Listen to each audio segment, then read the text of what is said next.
Hello and welcome to Business 360. I'm Shireen Bhan. The headlines we're tracking for you this evening. The Supreme Court appointed panel reports on the Adani Hindenburg matter is made public. The report says SEBI suspects links between the Adani Group and 13 overseas entities but needs more time to probe the matter. The report also says it cannot conclude that there was any regulatory failure at this stage that caused undue volatility in the markets. Markets end today with minor gains led higher by IT, but a volatile week has seen the Nifty and the Sensex snap its 3-week gaining streak. Broader markets outperform.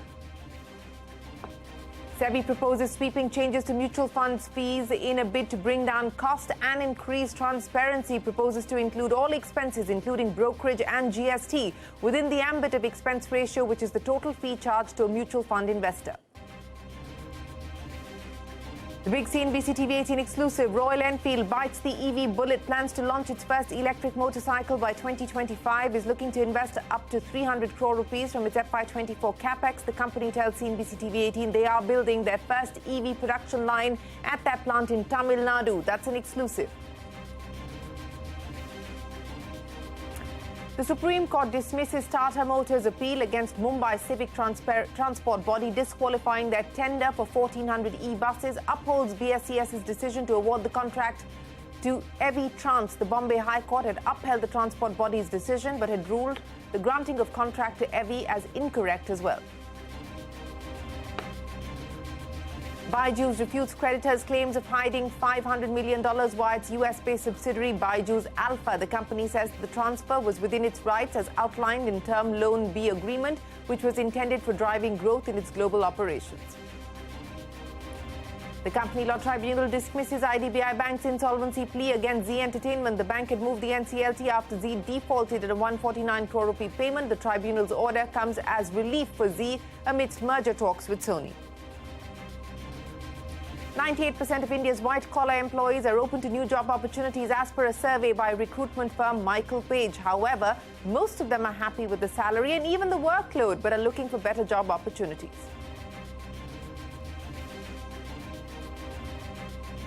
Okay, let's go straight to the top story this evening. The report by the Supreme Court appointed panel on the Adani Hindenburg matter has now been made public. Before we get into the details of what the report says, let's take a look at the remit of the committee, which means what was this committee headed by Justice Sapre asked to do by the Supreme Court? Now, the committee was to assess factors which caused volatility in the stock market and suggest measures to strengthen investor awareness and investigate potential regulatory failure. Now, let's take a look at what the report says. The report says that SEBI suspects links between the Adani Group and 13 overseas entities, but the market regulator needs more time to probe this matter. The report also says it cannot conclude if there was any regulatory failure at this stage that caused undue volatility in the markets. Let's go across now to my colleague Ashmit Kumar, who is standing by with the details of the panel's report. Ashmit, it's a 178-page report. We talked about the remit, the terms of reference that the Supreme Court had given this committee and tasked this committee with. Let's address the conclusions of the committee and where this now really leaves this matter. Well, first things first, as far as looking into whether or not there was a regulatory failure, that was a key mandate that had been given to this committee. The committee then decided to break this up into 3 aspects. Number 1, was there a regulatory failure on the question of minimum public shareholding norms? Number 2, was there a regulatory failure with respect to investigation of related party transactions? And number 3, again, was there a regulatory failure in context of price manipulation? Let's take our viewers through that one by one, what the conclusions, what the findings are. At least on the first aspect, which is, was there a regulatory failure on the question of minimum public shareholding norms? The takeaway here is, cannot conclude that there was a regulatory failure at this stage. That's the committee's finding. As to why that is, well, in its conclusions, the expert committee reveals that there is indeed a suspicion on behalf of SEBI that there are possible linkages. There is a suspicion that SEBI has on the linkages between the Adani promoters and 13 overseas entities and their investors. Now, that's a suspicion that SEBI has. Now, importantly, as a part of this submission, the expert committee also records that both the sides, Adani promoters and as well as the 13 overseas entities, have said on oath that there is no linkage. So there are these competing understandings. The second takeaway here is that the Hindenburg report has only helped further the suspicion that SEBI had as a part of these beneficial owners of these overseas entities. But the committee records that mere suspicions cannot replace proof. There is a need for proof, there is a need for evidence, and to that end, the committee records that SEBI so far has been unable to establish a prima facie or a prosecutable case, at least as far as these allegations of violations of MPS norms or minimum public shareholding norms are concerned. And finally, the language that the committee uses is that SEBI is drawing a blank and that it has quote-unquote hit a wall with respect to its investigation into the ultimate beneficial owners, despite bringing in the ED as well as the CBDT. So this, of course, is the broadly, largely the finding as far as the MPS conclusions are concerned. Right. That is as far as one of the crucial aspects that the committee and SEBI are looking into. And remember, this reinforces what the SEBI has told the Supreme Court in its own affidavit. SEBI has also told the Supreme Court that it is probing this matter, and it has been probing this matter since October of 2020. That is what the committee records as well. Now, Ashwin, let's look at the issue of related party transactions, because that was another aspect that the committee was looking into. What does it say on the issue of related party transactions? Well, on the specific issue of related party transactions, the findings of the expert committee are quite interesting. Number one, the expert committee records the legislative changes that have been done to the RPT or the related party transaction norms. On that particular count, the committee very clearly records that the SEBI started receiving complaints about suspicious transactions in June of 2020. The SEBI began its investigation pre-Hindenburg in October of 2020, and then subsequently widened the definition of the RPT norms, widened the definition of related parties to ensure that there is a more comprehensive, holistic coverage. The catch there being, the committee records, is that these regulations were in fact brought in November 2021, and they came into effect only later in 2022 and then 2023. Here, the committee records that any enforcement action that is undertaken under these new norms has to be prospective. It can't be retrospective. And then the committee says that any transactions pre-November 2021 should not be gone into by the regulator, as that would be a retrospective enforcement action. So that's the view that the committee has given. And finally, the committee records that even if the rules were in place, at the time of these transactions, Supreme Court rulings have clearly held that as far as enforcement action is concerned, it must be in proximate timing of the offense. So essentially, what the committee is saying, you can't have an offense at a given date and then 5 years later have SEBI take some enforcement action. That's the view that the committee has expressed in its report to the Apex Court. Okay, that's as far as what it says on the issue of related party transactions, and we'll get our experts to weigh in on that as well. Finally, Ashmit, on the aspect of whether the committee has been able to ascertain if there was any unusual stock movement linked to the publishing and the disclosure of the Hindenburg report. What does the committee record? Well, there are two important aspects to point out here as a part of committee's finding. The first key takeaway here is it records that there were in fact suspicious transactions that took place in Adani, and that Adani stocks were in fact put under surveillance, but upon further inspection, SEBI did not find any suspicious transactions or quote-unquote wash trade. So that was part one, that no suspicious movement was seen. The second take, however, is more important, and this is relevant to the Hindenburg report. Pre-Hindenburg report, the committee records that there is evidence of transactions, short positions that were taken in Adani stocks prior to the release of Hindenburg report. And importantly, these transactions, they go back to 6 overseas entities, and these 6 overseas entities are currently under investigation by SEBI. So that is something that the committee does make a note of, that pre-Hindenburg report, interesting short positions were developed by overseas players, 6 entities to be specific. Okay, so finally, Ashmit, for the benefit of our viewers, as we point out, there are conclusions that the committee has put forward, but it doesn't really move the needle till we finally see what SEBI says in this matter to the Supreme Court. And as we already know, SEBI sought a 6-month extension. It's been granted till August to start with, to report back to the Supreme Court on its investigation and its findings. So this report hasn't materially changed much. In fact, speaking of the 6-month extension, the committee very clearly records as a part of its report that it will remain mum, it will remain silent on that request that SEBI had made for a 6-month extension. One of the factors, of course, that people are weighing in on is the fact that SEBI has, in fact, been probing this since October of 2020. It is very clearly recorded as a part of this committee. But in that light, the Supreme Court-appointed committee has very clearly held as a part of this report that there are various aspects where SEBI, quote-unquote, appears to have drawn a blank or hit a wall, and that these are aspects that perhaps need further investigation, and that question mark has then been left for the market regulator to address. So it's all in the court of the market regulator now. The Supreme Court has given them time till August, and that's perhaps when SEBI will have to begin to get more clarity on these questions raised in the expert committee as well as before the apex court. Okay, Ashmit, we will come back to you, but thanks very much for now for capturing for us what the committee concludes in this 178-page report, which has now been made public. Joining us now is Jane Gupta, the former executive director at SEBI, and Sandeep Parekh, the managing partner at FinSec Law Advisors, also former ED at SEBI. Gentlemen, thanks very much for joining us. We'll also be joined by Mukul Rohtkey, the senior counsel, and of course, in this matter, representing the Adani Group shortly. Sandeep Parekh, to you first. It's a 178-page report, but materially, it doesn't really change much because at the end of the day, the committee says, look, SEBI needs more time to investigate on the materiality of the accusations, on the materiality of the charges. And SEBI has said it wants at least 6 months more. The Supreme Court has granted it till August, at least to start with. Bottom line, the committee says there is no evidence to suggest that there was regulatory failure. When we talk about regulatory failure, it's the committee's way of saying that the market watchdog was doing its job. Right, Shirin, I can let me answer your question in a slightly roundabout manner, and I'll start with a little bit of jargon and then I'll simplify it. This report is really a prima facie case. So, if you think of it in layman's terms, it's something which is built with a 5 or 10% probability, right? But the more interesting thing to note is, if they find some suspicion at this stage, that doesn't kind of damn them really, right?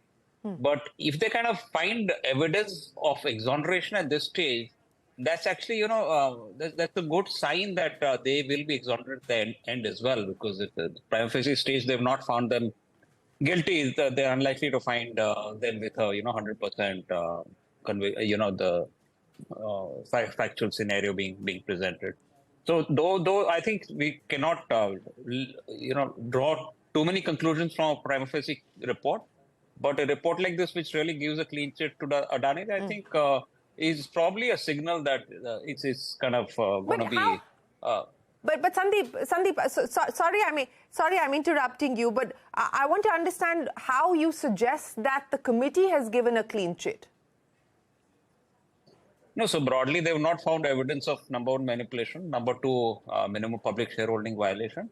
And I think the only open issue really they found is, whether there's opacity in terms of the end beneficial owners.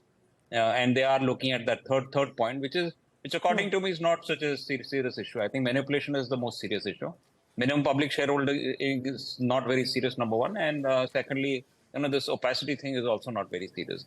I think the whole issue of stock prices having kind of come down ignores the fact that it's also created a lot of value. So it's gone up and it's gone down. So I'm not very sure, kind of, too many people are hurt in kind of with a little longer perspective.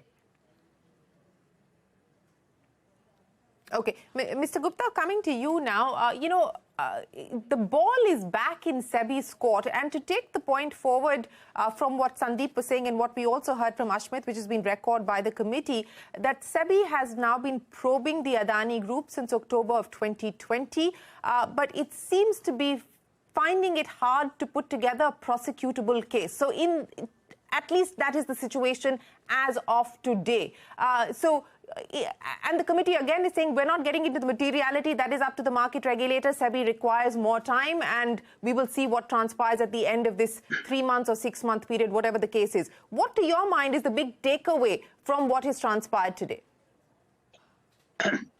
Shireen, I think probably you are reading between the lines when you say the SEBI is waiting to found a prosecutable case, something like this. I don't think anywhere there is written anything which says that SEBI is looking into and how to penalize or how to find a case. That's not the case. I will tell you there are a couple of things. I'm only saying I'm only saying the following, sir. I'm saying the committee records that SEBI requires more time to probe because SEBI is still basing its SEBI has suspicions which have been reaffirmed by the Hindenburg matter, but SEBI requires more time, and then it has recorded what SEBI has told the committee in the process that the market regulator has followed so far. Okay. So I agree with you. Now I tell you, there was nothing in the Hindenburg report which was not already in the public domain. It was a chronicle of all the information that was in public domain. Even my company had written about the shareholding structure and questioned that why it is a case like this. But if you read the report, they at one place have said that SEBI was satisfied about the physical beneficial owner of the shareholder also. Then then they said nothing is to be done, but then SEBI continued with this. But if we expected that the committee constituted by Supreme Court will be able to find who is the last beneficial owner, we were wrong. It's not possible.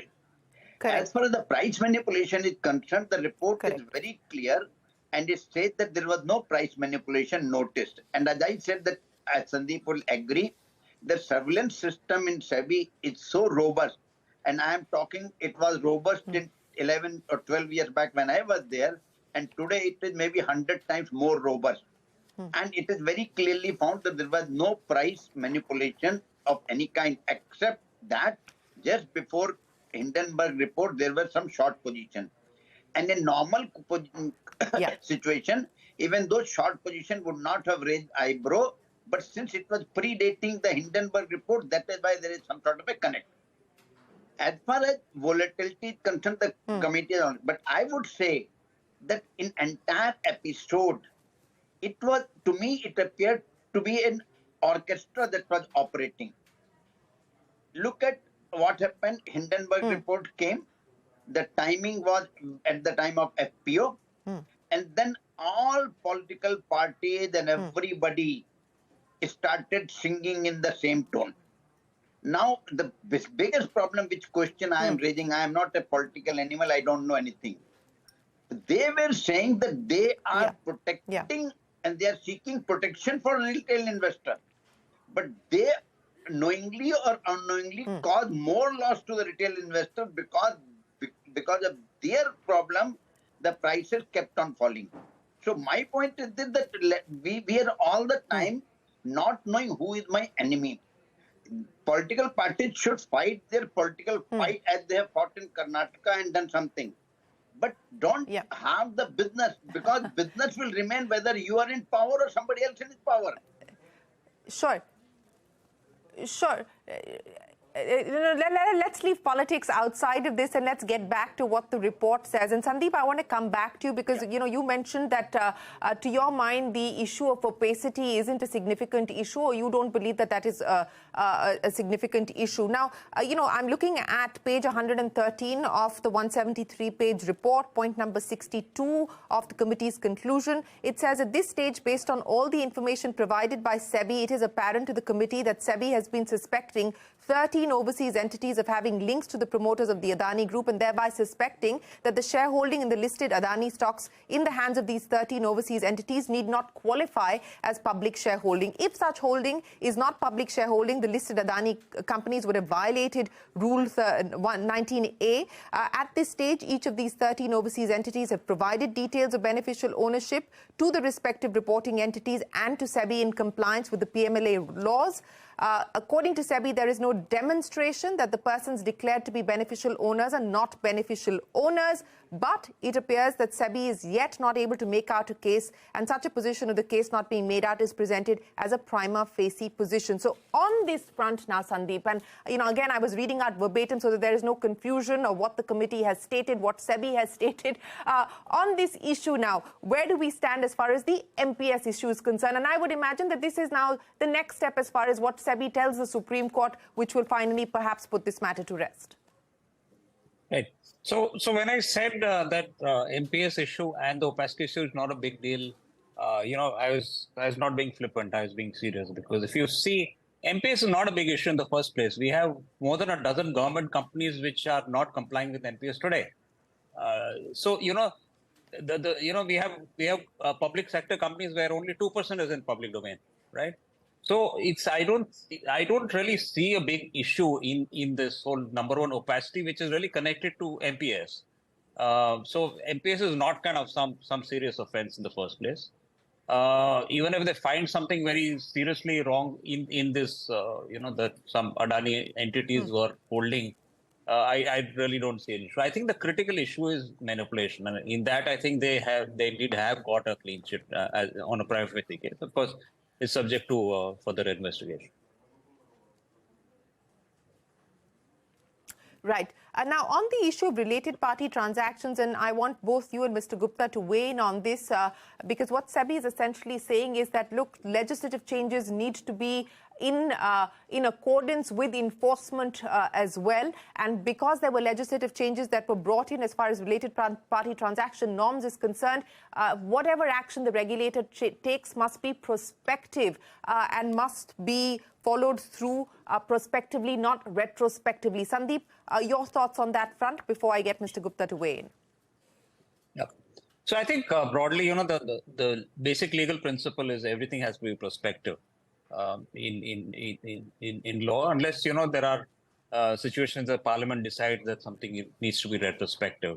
And anything which is penal in nature, it can never be. It's constitutionally prohibited to create a rule which is retrospectively penal or criminal. So I think that the law is very clear on what can be changed retrospectively, what can't be.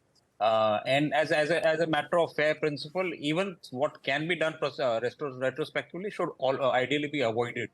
And which is what I think the report seems to be referring to, that you should give people a chance to comply. You can't just change the rules on a hindsight basis 2 years back. You should have complied with something which didn't exist 2 years back. So I think the broad principle is what is being stated by the committee. Right, Mr. Gupta, the committee essentially saying that, look, rules were changed and they came into effect from November of 21, 22, and then some in 23 as well. So it is best that the regulator not predate 2021, but look prospectively. Your thoughts? Yes, I am 100% agreement with Sandeep. How can I comply with a law which is going to come in future? It is a very simple thing. If a rule has come in 2021, how do you expect me to comply in 2005 or onwards till 21? So it is very clear and it is fair and rational as well. Okay. So finally, gentlemen, where does this now leave this matter? Mr. Gupta, I'll start by asking you, the next date, as far as the Supreme Court is concerned, to take up this matter is July, and we expect SEBI to present its report, or at least a status report of some sort, in August to the Supreme Court. Where does now today's development leave this matter? See, as I tell you, the issues that were there were few issues. And as of now, only two issues are related to be solved. One is ownership as well as related party. Now, ownership, as I said, and as SEBI has already said, and the committee has already said, that SEBI is doing its best. They have written to 13 jurisdictions, but till now they have hit a wall, and committee has also observed this. Now, the issue is very simple. All those jurisdictions are not relationship like SC panel and SEBI, where all data can be given in timely manner. There is no control over those jurisdictions. So if SEBI is able to get the data and something, it will be well and good. Otherwise, SEBI after 3 months will also go back to Supreme Court and say, we have hit the ball.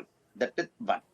As for the related party only in the sense whether those shareholders have used money of Adani Group to buy shares, that again will be established once the end identity is established.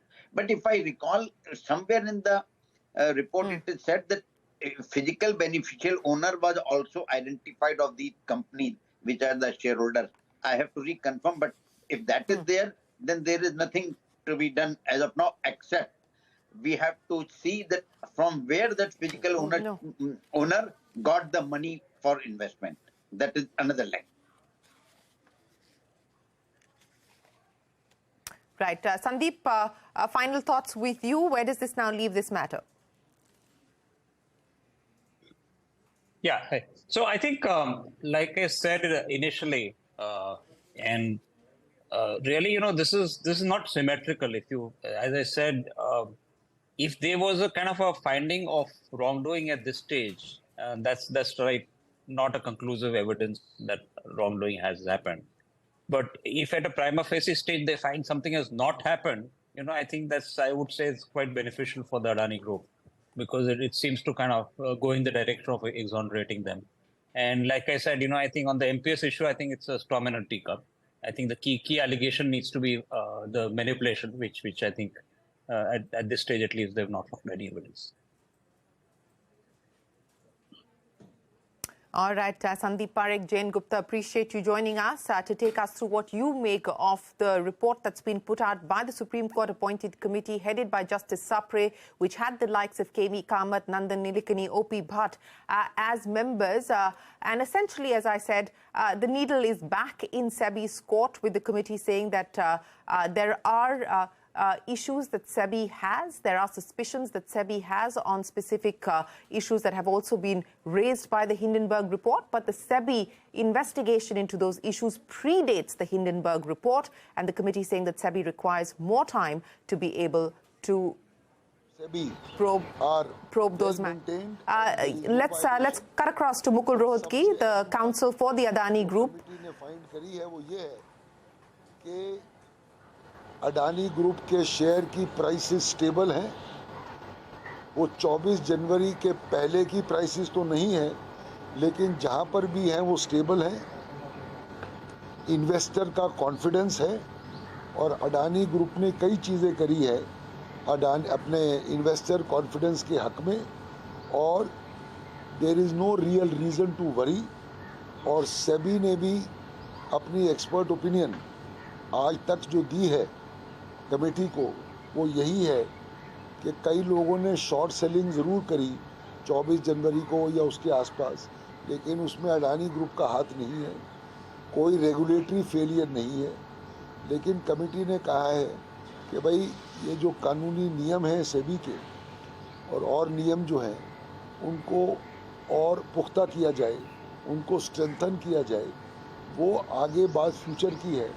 सभी investigation अभी और कर रही है, लेकिन आज का जो नतीजा है उससे ये साफ जाहिर है कि अडानी ग्रुप ने सेबी या और कोई कानूनी वायलेशंस स्टॉक मार्केट में नहीं की। सर, इस शॉर्ट सेलिंग को लेकर जो इस रिपोर्ट में कहा गया है कि कुछ लोगों ने हिंडनबर्ग रिपोर्ट से पहले शॉर्ट पोजीशन ले ली थी, क्या ये एक इशारा है कि और आप लोग भी इसको उठाएंगे कि एक खास मोटिवेटेड पर्पस से भी इसको? देखिए, हमने पहले भी कहा था, अडानी ने हमेशा ये मेंटेन किया है कि हिंडनबर्ग रिपोर्ट जो है वो खुद ही मोटिवेटेड है।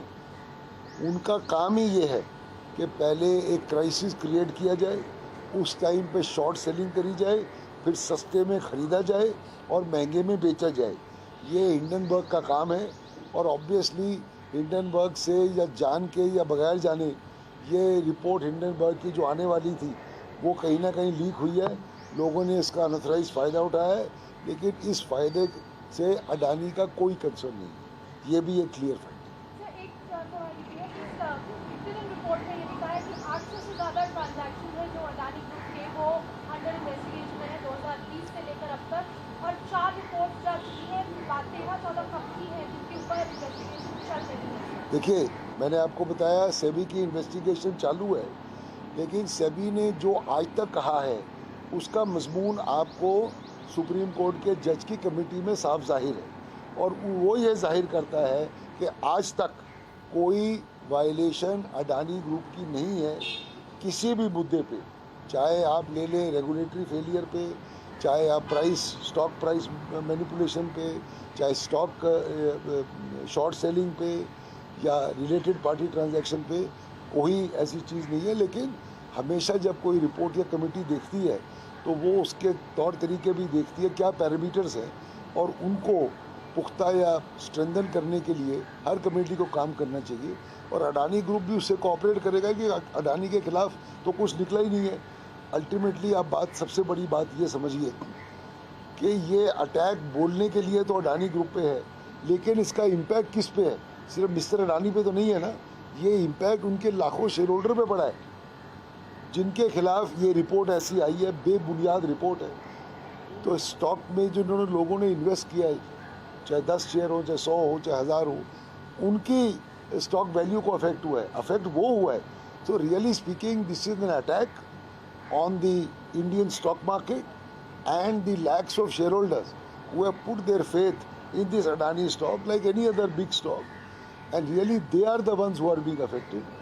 And I am happy to note that Adani Group has come out unscathed in this report. Thank you.